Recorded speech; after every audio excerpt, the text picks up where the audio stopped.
Bien, nous avons à peu près un quart d'heure pour des questions, des commentaires. Il y en a plusieurs. Donc, je vois à droite 2 questions.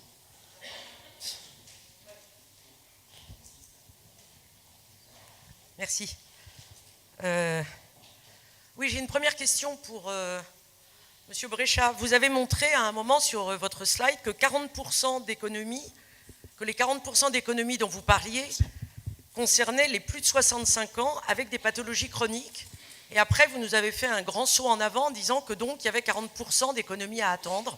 Je n'ai pas compris le lien, puisque ce que vous montriez ne concernait que les plus de 65 ans à pathologie chronique. Après, sur les chiffres d'économie que vous montrez, on n'a pas encore les résultats de Affordable Care Act, donc le nouveau système aux États-Unis. Je n'ai pas vu de résultats en termes de santé perçue ou de santé diagnostiquée.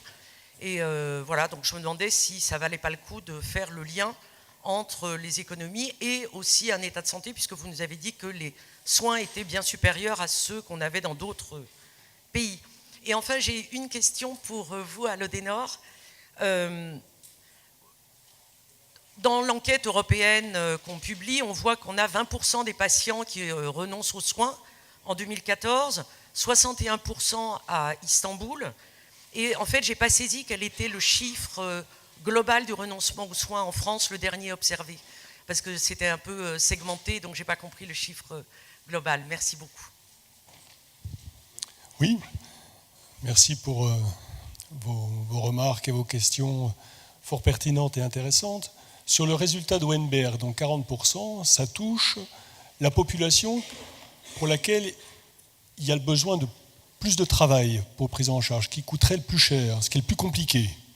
Donc ça donne finalement la borne haute. Mais pour les autres populations, le gain en efficience clinique et organisationnelle est beaucoup plus important. Donc ça veut dire pour ce qui est plus difficile, ils arrivent à ce résultat-là. Et aujourd'hui, ils se disent qu'ils pourraient encore faire mieux si ils commencent à s'occuper de ce qu'on appelle chez nous l'action sociale ou l'action médico-sociale. Donc dans nos partenariats scientifiques, il y a aujourd'hui cette question-là. Ce qui les intéresse chez nous, c'est qu'on ait fait du social et du médico-social, qu'on ait touché finalement l'ensemble de ce qu'on appelle les déterminants de l'état de santé, et ils pensent ainsi faire mieux que 40%, pourquoi pas 50%, ce qui leur donne toujours plus de marge de manœuvre pour réinvestir derrière. Ensuite, sur votre dernière question, j'ai été un petit peu rapide sur le triple M, c'est que cet impact-là, il permet l'amélioration de l'état de santé de la population, donc de toute la population, puisqu'ils sont en train de faire de l'égalité. Et dans cette amélioration, c'est la durée de vie en bonne santé, contrairement à chez nous, où la durée de vie en bonne santé, depuis 2006, elle tend à baisser. Donc on voit que là, on est sur des résultats qui vont dans des directions différentes. J'aurais pu vous parler aussi de la satisfaction des usagers, qui est systématique dans ces systèmes-là et qui est élevée. Voilà, je suis revenue sur la diapo qui concernait effectivement les taux de renoncement, les derniers dont on a connaissance pour l'échantillon de la représentative de la population générale dans le baromètre d'Europe Assistance, très certainement celui auquel vous vous référez. On était à 33% en France, et donc ce qu'on notait, c'était surtout une augmentation très forte entre 2012 et 2013. Et puis là, il faudrait voir les données qui vont être produites à partir de l'enquête santé-protection sociale, la nouvelle vague, parce que dans la dernière, on était à 26% parmi les bénéficiaires majeurs des 3 principaux régimes d'assurance maladie obligatoire. Merci. Oui, monsieur. Oui, merci.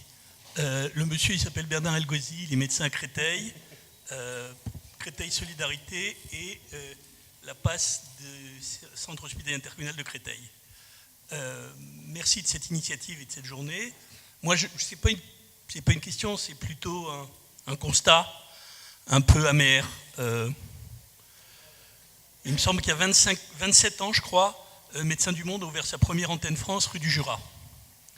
À la même période, à Créteil, on ouvrait Créteil Solidarité, centre de consultation pour les gens en difficulté d'accès aux soins.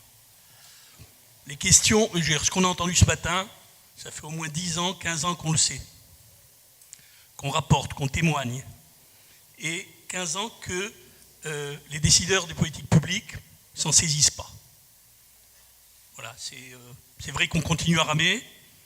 J'aurais aimé que dans la nouvelle loi, la future loi, il y ait quelques éléments qui puissent répondre à ces questions. J'en ai encore pas trouvé beaucoup, peut-être que je l'ai mal lu, peut-être qu'il y aura des amendements qui vont amener quelques réponses, mais je suis quand même très amer. Merci Bernard. Je n'avais pas vu que c'était Bernard Algozi. Est-ce qu'il y a un commentaire de votre part? De toute façon, je pense que ça va revenir pas mal pendant la journée, ce commentaire-là. Oui, monsieur?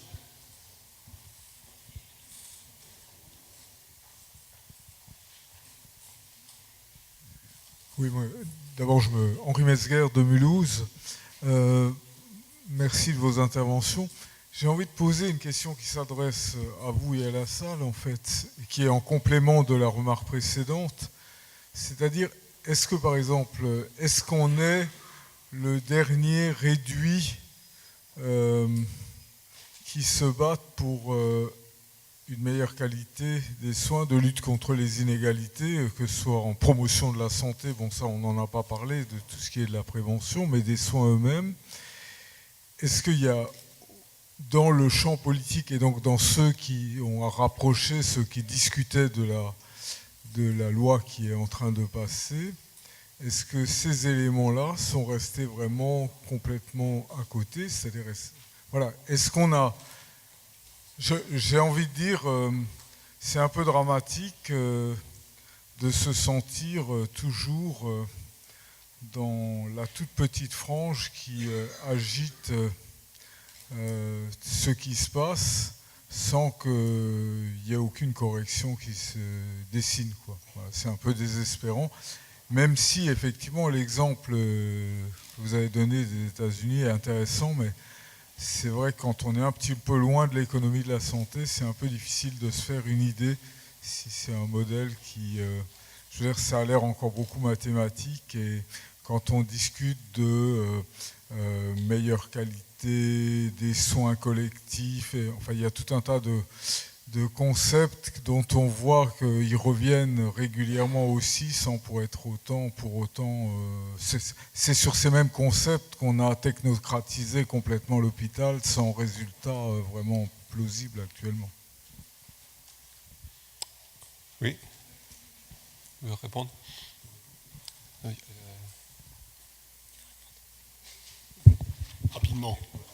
Rapidement. Eux, ils ont inventé des nouveaux systèmes. C'est ça la nouveauté. Vous voyez, dans notre vision du monde, on est resté sur un État libéral avec des HMO. Aujourd'hui, ils sont en train d'inventer un nouveau système, scientifiquement validé, avec des outils.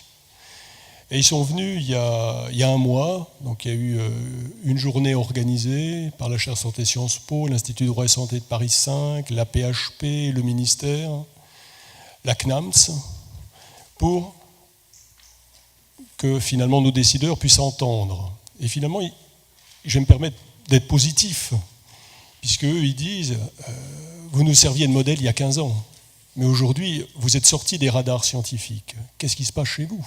Donc on vient voir. Et ils disent finalement, si vous, un jour, vous voulez faire la réduction des inégalités, faire de l'égalité, protéger votre solidarité, ce sera beaucoup plus facile que pour nous. Parce que nous, quand on a commencé il y a 15 ans, il n'y avait rien. Il a fallu agréger quelques équipes qui avaient envie de faire autrement, puis ensuite convaincre des établissements, convaincre des systèmes pour faire ce qu'on appelle le virage ambulatoire, orienter le système sur de la prévention d'ambulatoire. Il a fallu inventer les façons de travailler ensemble, inventer les savoir-faire, inventer les nouveaux outils, notamment informatiques. Mais ils disent aujourd'hui, vous avez énormément d'atouts, et c'est pour ça qu'on vient vous voir. Surtout, faites pas les erreurs qu'on a faites il y a 20 ans. Vous êtes un État centralisé, vous avez des bons relais régionaux qui sont les agences régionales de santé. Vous travaillez sur l'ensemble du continuum, c'est-à-dire le parcours de santé, la médico-sociale, le social. Il vous reste simplement une chose, c'est à décider. Et c'est à intégrer les nouveaux outils qui aujourd'hui existent dans le privé et qui coûtent moins cher que les sommes qui sont actuellement investies dans des systèmes informatiques extrêmement morcelés. Voilà, c'est assez positif finalement. Oui, deux questions, Laurent. Une question pour M. Batifoulier. Vous avez évoqué dans votre conclusion des termes assez forts, les bons patients pour le privé et les mauvais patients pour le public, ce qui coûte le plus cher. Est-ce qu'il y a des études là, qui évaluent dernièrement justement l'émancipation des acteurs privés dans ce qu'on appelle la privatisation de la santé, et quels sont les revenus, les bénéfices par rapport à une réalité que vous avez évoquée, peut-être un lien avec ce que disait Pierre-Henri Bréchat sur le fait que dans le nouveau modèle, il y a un plafonnement imposé aussi aux mutuelles. Comment on peut confronter l'émancipation des mutuelles privées en France et ce qu'ils ont gagné, et d'une certaine manière les contraintes qu'elles imposent en termes de recours aux soins par rapport à ce qui a été fait aux États-Unis. Et puis une question pour Laurent Chambaud aussi, tu es là pas que pour modérer. On a dit qu'il y avait une carence en matière de connaissances sur la grande précarité, question d'accès de renoncement ou de retard de recours aux soins. Est-ce qu'à l'école des hautes études en santé publique dont tu es directeur, il y a des programmes particuliers qui se développent ou des envies d'aller plus loin, ou est-ce qu'on est déjà content de ce que l'on fait en matière de connaissances sur ces sujets-là? Alors on sait qu'en France, le secteur de l'assurance complémentaire, donc privé, c'est à peu près 1,5 point de PIB, ce qui est énorme par rapport à d'autres secteurs, et c'est un champ qui augmente. Alors la difficulté, vous l'avez bien noté en France, c'est que l'assurance privée, elle n'est pas que privée au sens lucratif du terme, elle est essentiellement mutualiste. 57% restent mutualistes en France. Et donc on pourrait se dire que puisqu'on transfère sur la mutuelle, finalement on fait ce qu'on faisait avant. C'est-à-dire qu'on fait l'austérité par d'autres moyens. Sauf que les mutuelles n'ont plus du tout le monopole de l'assurance privée, et qu'au contraire, le champ de l'assurance privée relève du domaine de la concurrence libre et non faussée. Et donc on a activé, sous l'effet de la Communauté européenne, un certain nombre de règles concurrentielles qui ont fait qu'aujourd'hui, et c'est un constat qui est relativement partagé, qui fait qu'aujourd'hui les mutuelles conservent le nom de mutuelle, l'enveloppe mutuelle. Mais la réalité ou l'identité mutualiste est en train de disparaître totalement, sauf pour les grandes mutuelles de la fonction publique. Et les mutuelles s'allient, fusionnent avec d'autres compagnies qui ne sont pas du tout mutualistes, avec les banques.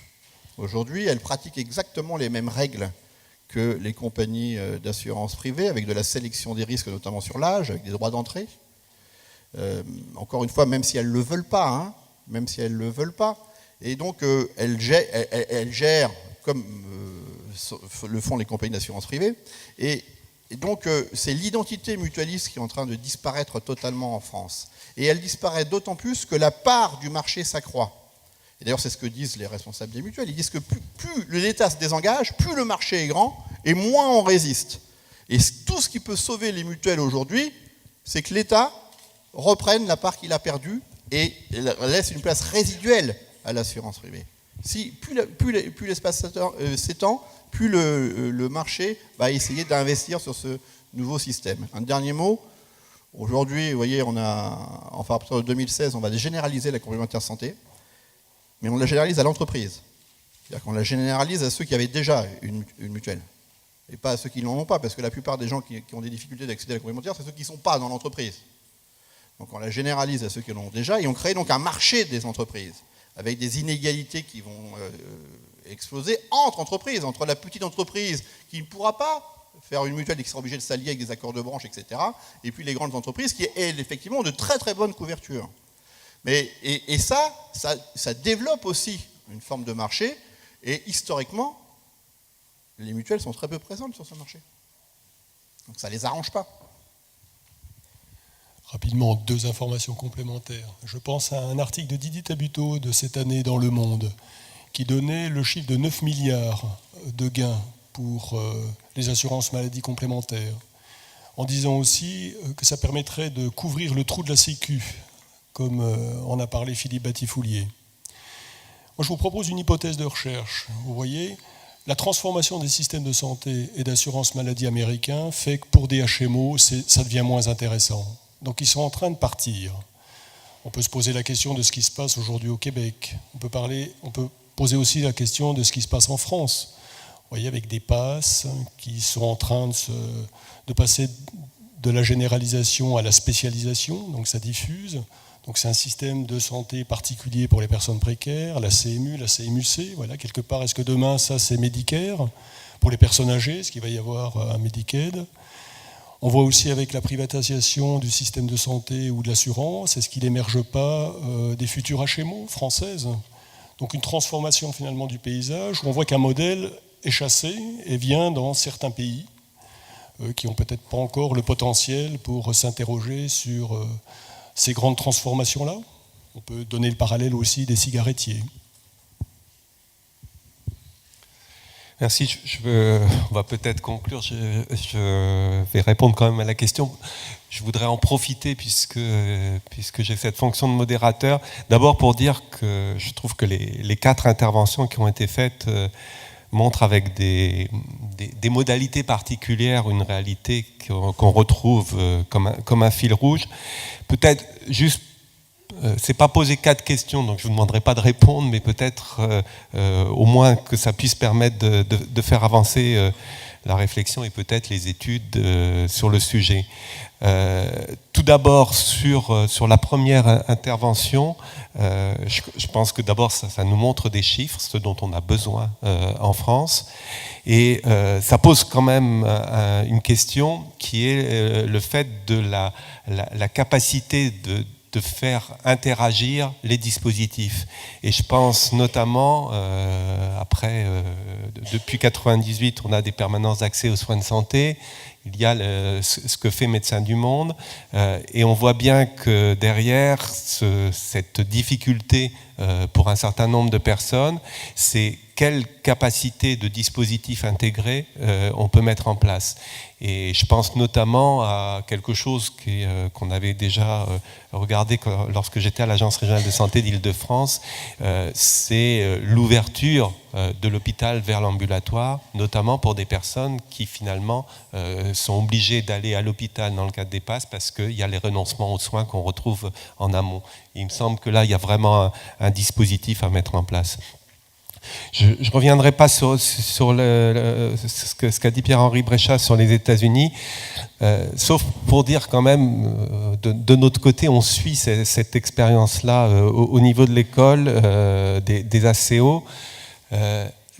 Les États-Unis partent pas du tout du même niveau que nous. Et je prends un exemple, ils ont un coût administratif énorme dans le dispositif actuellement. Donc c'est vrai que la capacité de redistribuer aux États-Unis, d'ailleurs c'était montré dans le schéma, la capacité de redistribuer aux États-Unis, d'abord vu le haut niveau dans lequel ils sont sur les dépenses de santé et sur un niveau absolument incroyable de frais administratifs à l'intérieur, leur donne une marge de manœuvre sur des aspects de ce type-là, tels que les ACO, qui sont probablement importants. On est en train de suivre un certain nombre d'expériences.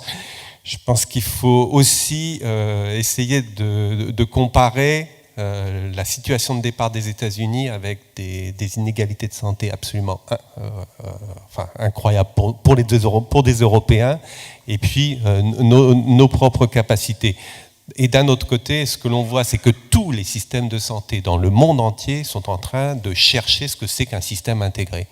Et dans ce cadre-là, il faut essayer de comparer, peut-être avec les États-Unis, mais il y a d'autres expériences aussi qui sont intéressantes dans d'autres pays.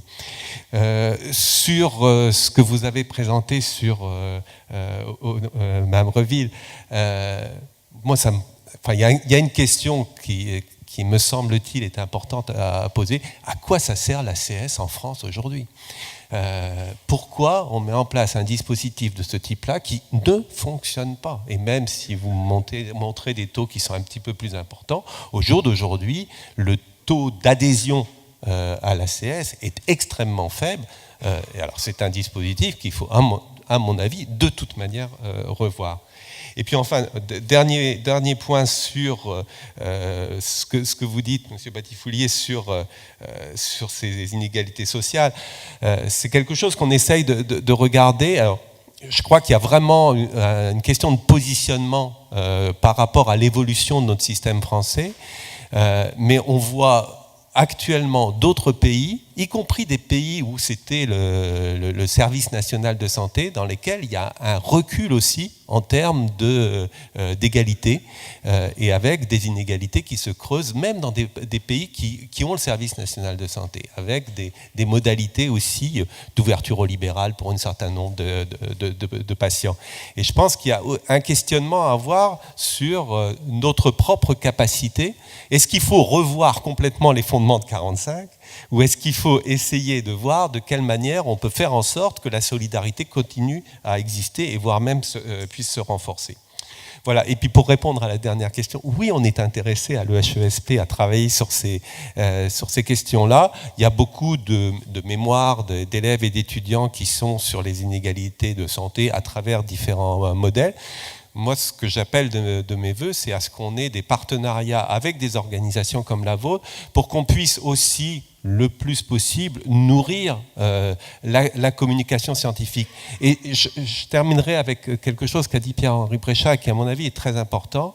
Le problème, c'est qu'en France, on écrit en français, on écrit pour des Français, et du coup, on n'a pas du tout cette capacité de dialoguer avec des auteurs et des chercheurs d'autres pays. Et il faut absolument qu'on essaye de rompre cet isolement de la recherche et des études en France. Merci. Pardon. Oui. Alors, peut-être un dernier commentaire, et puis après, on va clore. Non, on n'a pas le temps, donc au café. Donc, pause café, et puis merci aux 4 personnes d'avoir brillamment discuté.